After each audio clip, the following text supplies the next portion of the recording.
తెలంగాణ రాహుల్ గాంధీ గారు భారత్ జోడో యాత్ర ద్వారా మరియు రేవంత్ రెడ్డి గారు కృషి ద్వారా తెలంగాణ కాంగ్రెస్ అధికారం రావడం జరిగింది. అదేవిధంగా నేను ప్రత్యేకంగా రాహుల్ గాంధీ గారిని, వారికి నెహ్రూ గాంధీ ఫ్యామిలీ దేశ సమగ్రత గురించి ఇందిరా గాంధీ గారు, రాజీవ్ గాంధీ గారు వాళ్ళు త్యాగాలను చేసినారు. వారి యొక్క త్యాగాల but for the sacrifices made by the Nehru Gandhi family, Congress is alive in the hearts of the people of this country and our state, old Andhra Pradesh state also, and all the irrespective of caste, creed, region and religion, Congress party is alive in the hearts of the people from Jammu Kashmir to Kanyakumari. భాషలతోని, మతాలతోని, కులాలతోని ప్రమేయం లేకుండా పనిచేసే ఏకైక party 140 సంవత్సరాల చరిత్ర ఉండి వాళ్ళు చేసిన సేవ మర్చిపోయే విధంగా ఉన్నది అనే దాని విషయంలో సందేహం ఏమి లేదు. అవునా కాదా?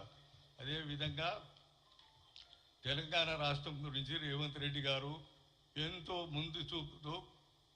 ముందుకు కష్టపడి తెలంగాణ రావడానికి గురించి వారు రాత్రి అనక పగలనక ప్రజల యొక్క సమస్యలను హైలైట్ చేస్తూ ప్రజల సమస్యలకు పరిష్కారం కలిగిస్తేందుకు ఏ విధమైన చర్యలు తీసుకోబోతున్నామనే దాని విషయంలో కూడా వారు చెప్పడం కూడా జరిగింది.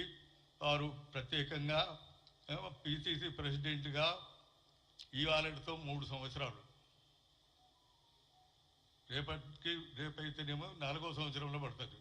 3 సంవత్సరాలు కంప్లీట్ చేసిన సందర్భంలో వారు చేసిన కృషికి నేను ప్రత్యేకంగా ముఖ్యమంత్రి గారు రేవంత్ రెడ్డి గారికి, ప్రస్తుతం పిసిసి ప్రెసిడెంట్గా వారికి ఆరోగ్యం బాగా ఉండాలి, రాబోయే కాలంలో వారు ఈ రాష్ట్రంకు ఎంతో సేవ చేయాలి అనే దాని విషయంలో ఇవాళ అన్ని పార్టీల వాళ్ళు కూడా కాంగ్రెస్ పార్టీ దిక్కే చూస్తూ ఉన్నారు. మొత్తం దేశం మొత్తం మీద కాంగ్రెస్ ప్రెసిడెంట్గా 3 సంవత్సరాల కాలం సక్సెస్ఫుల్గా కంప్లీట్ చేసి ఈ పీరియడ్లో వారు ముఖ్యమంత్రిగా కూడా అయ్యి 7th డిసెంబర్ నుంచి 2003 నుంచి ఇవాళ వరకు ఎన్నో అభివృద్ధి సంక్షేమ కార్యక్రమాలు వాళ్ళు 6 దీన్ని చర్యలు తీసుకుంటే దాని గురించి ఎలక్షన్లో ప్రకటించిన 6 గ్యారంటీలను ఎట్టి పరిస్థితుల్లో అమలు జరిగే విధంగా కృషి చేస్తున్నారు, ఇంకా చేస్తారు. అదేవిధంగా ఇటీవల స్టేట్ క్యాబినెట్ మినిస్టర్తో కలిసి వారు ఢిల్లీకి కూడా పోవడం జరిగింది. ప్రధానమంత్రితో పాటు తర్వాత అక్కడి ముఖ్యమైన ఇంపార్టెంట్ మంత్రులతో కూడా కలవడం జరిగింది.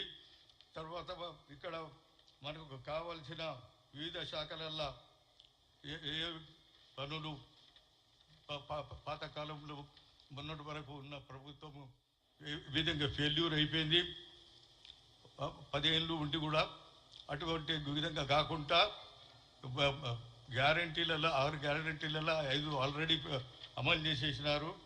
ఇక మిగిలింది 15 ఆగస్టు లోపల చేస్తామనే దాని విషయం లోపల ముఖ్యమంత్రి గారు చెప్పడం జరిగింది.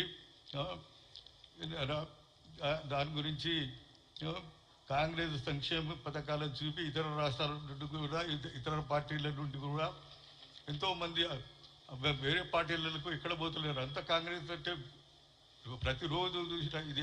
దీని కారకులు కాంగ్రెస్ త్యాగాలు చేసిన కుటుంబము, ఇందిరాగాంధీ గారైనా రాజీవ్ గాంధీ గారైనా వారి త్యాగాలతోనే ప్రజల హృదయాలలో ఉన్న పార్టీ.